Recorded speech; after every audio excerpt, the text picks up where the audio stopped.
Hello students, फिर से आप सभी का स्वागत है हमारे क्लास अपॉन में।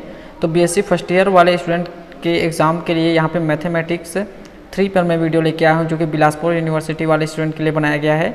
तो यहाँ पे देखिए आपके यूनिट फर्स्ट का क्वेश्चन है। सिद्ध कीजिए कि यहाँ पे देखिए LMN और ABC ब्रैकेट में दिया हुआ है, ये सदिश वाले चैप्टर का है। ठीक है, तो यहाँ पे देखिए हमको इस तरीके से इसको प्रूव करना है सारणिक में L.A M.A N.A और L.B M.B और N.C N.B और यहाँ पे रहेगा L.C M.C और N.C। इस तरीके से प्रूव करना है। तो L को हम मान के चलते हैं L1I plus L2J plus L3K, और इस तरीके से हम इसका क्या करते हैं, गुना करते जाते हैं और फिर लास्ट में हम इन दोनों का सारणिक लेते हैं, तो दोनों का गुना करते हैं। ठीक है ना, L1 L2 L3 का, तो दोनों सारणिक का गुना करेंगे तो इस तरीके से वैल्यू मिलता है, जिसको हम यहाँ से उठा के रखते हैं, जिससे ये प्रूफ हो जाता है।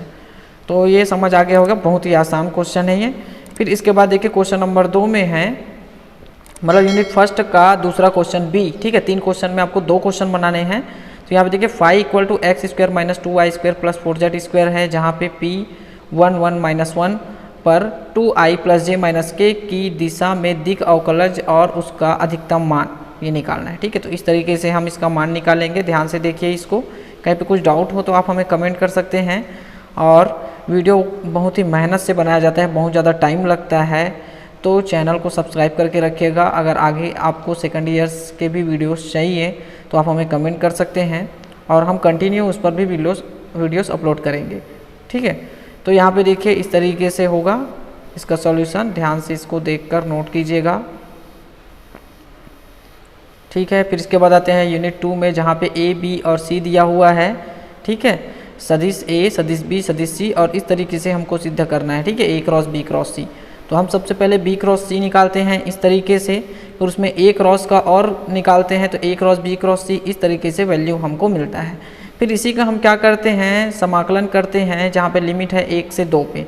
तो जब समाकलन करते हैं तो यहाँ पे बहुत ही आसानी से ये मिल जाता है, यही हमको प्रूव करना था। फिर इसके बाद C है, यहाँ पे देखिए F, सदिश F है, जहाँ पे x square plus y square i 2xy j के लिए हमको स्टोक्स का प्रमेय सिद्ध करना है, जहाँ पे x का बोला है plus minus a 0, y equal to 0 और y इक्वल टू b से उस आयत के परितः लिया जाए। ठीक है, तो ये एक तरीके का आयत है, यहाँ पे देखिए मैंने बता दिया है। और इस पर हम c हम निकालेंगे, मतलब टोटल हमको निकालना है, तो हम लेके चलेंगे integration C1 f.dr plus integration C2 C3 और C4 के लिए 4 अलग अलग हम इसका कैलकुलेशन करेंगे। तो यहाँ पे देखिए चित्र में हमने बताया है कहाँ से कहाँ तक इसका लिमिट है। ठीक है, A के लिए 0 से A के लिए A0, B के लिए AB, C के लिए रहेगा माइनस AB और D के लिए रहेगा माइनस A0। ठीक है, तो यहाँ पे देखिए इस तरीके से अलग अलग हम C1 के लिए निकालेंगे। ठीक है, C1 के लिए निकालेंगे, उसके बाद C2 के लिए मान निकालेंगे हम, फिर C3 के लिए निकालेंगे, फिर C4 के लिए निकालेंगे। ठीक है, फिर इन सभी मानों को हम क्या कर देंगे, जोड़ देंगे, तो हमको मिलेगा माइनस 4ab स्क्वायर। अब इसके बाद स्टोक्स प्रमेय के लिए हमको कर्ल F भी निकालना पड़ता है। तो कर्ल F निकालने के लिए इस तरीके से कर्ल F निकालते हैं, जहाँ से हमको ऐसा वैल्यू मिलता है।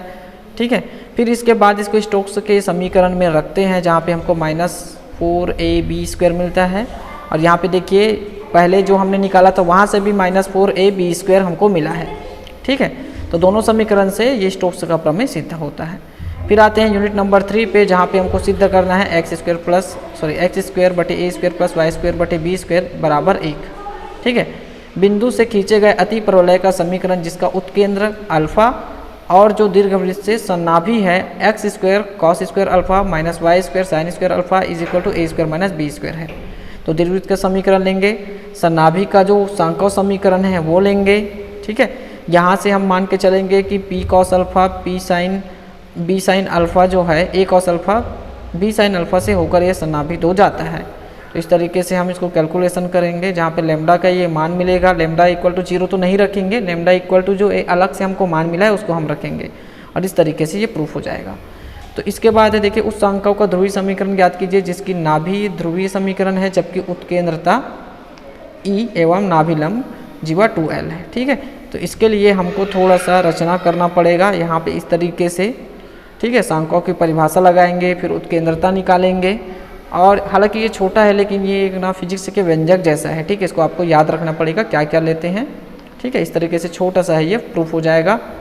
फिर है यूनिट नंबर 4 में एक वृत्त है, वृत्त का समीकरण है x square plus y square plus z square equal to 5 और है x plus 2y plus 3z equal to 3 से होकर ये वृत्त का समीकरण जाता है। समतल का भी समीकरण दिया हुआ है 4x धन 3y ऋण 15 बराबर 0 को स्पर्श करने वाले गोलों का समीकरण हमको निकालना है, तो लैम्डा लेके चलते हैं इसके लिए, ठीक है।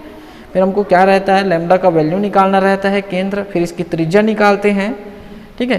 फिर अगर ये समतल को स्पर्श करता है इस तरीके से तो हम यहाँ से देखिए सॉल्व करके लैम्डा के 2 मान निकालते हैं, इन्हीं मानों को उस समीकरण 1 में रखेंगे और इस तरीके से हमको समीकरण का आंसर मिल जाएगा। फिर है शंकु का समीकरण ज्ञात कीजिए, जिसका शीर्ष यहाँ पे बिंदु दिया हुआ है और आधार दिया हुआ है, ठीक है। तो यहाँ पे देखिए समीकरण को पहले लिख देंगे, फिर उससे होकर जाने वाली बिंदु से होकर जाने वाली रेखा का समीकरण लेंगे, ठीक है। वहाँ से हम बिंदु के निर्देशांक निकालेंगे। अब यहाँ पे देखिए अगर वो P पर काटता है तो इस तरीके से हमको इसका मान प्राप्त होता है और अंतिम में हम क्या करते हैं, LMN को समीकरण 3 से LMN को 2 की सहायता से यानी कि 3 और 2 की सहायता से विलोपित कर देते हैं LMN को, ठीक है। तो इस तरीके से हमको x y z के रूप में एक समीकरण प्राप्त होता है, यही हमारा आंसर है। यूनिट 5 में आते हैं तो प्रतिबंध ज्ञात करो, जबकि समतल हमको दिया हुआ है, परवलयज दिया गया है जिसको वो समतल स्पर्श करता है, ठीक है। इस तरीके से मान के चलते हैं अल्फा बीटा गामा स्पर्श करता है, तो इस तरीके से हम इसको सॉल्व करते जाएंगे। और यहाँ पे देखिए 1 और 3 की जब हम तुलना करेंगे तो ये मिलेगा जहाँ से मैं अल्फा बीटा और गामा का वैल्यू निकाल लूँगा, ठीक है। इन्हीं मानों को मैं क्या करूँगा, समीकरण 2 पर रख दूँगा, ठीक है। और इस तरीके से हमको आंसर इसका मिल जाएगा, प्रतिबंध और स्पर्श बिंदु के निर्देशांक मिल जाएंगे, ठीक है। फिर अति परवलज है, जो बिंदु 1 2 3 से होकर जाने वाले जो जनक का समीकरण है हमको वो निकालना है, ठीक है। तो यहाँ पे देखिए बिंदु 1 2 और ऋण 3 से होकर जाने वाले रेखा का समीकरण सूत्र से हमने लगा दिया, इक्वल टू r मान लिया, आप के भी मान सकते हो।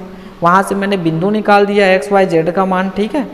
फिर उसके बाद अति परवलज का समीकरण लूँगा, ठीक है, वहाँ पर मैं x y z का मान रखूँगा।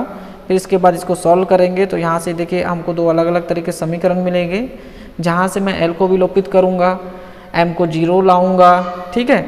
और इस तरीके से LMN के हमको मान मिलेंगे, ठीक है। और इन्हीं मानों को मैं क्या करूँगा, वापस समीकरण में रख दूँगा, समीकरण 1 में, और इस तरीके से मुझे आंसर मिल जाएगा। तो आई होप स्टूडेंट्स वीडियो आपको अच्छा लगा हो। मैंने यहाँ पे इसको थोड़ा एक्सप्लेन करने का भी कोशिश किया है, और ज़्यादा डिटेल में इसका वीडियो चाहिए तो कमेंट कीजिए।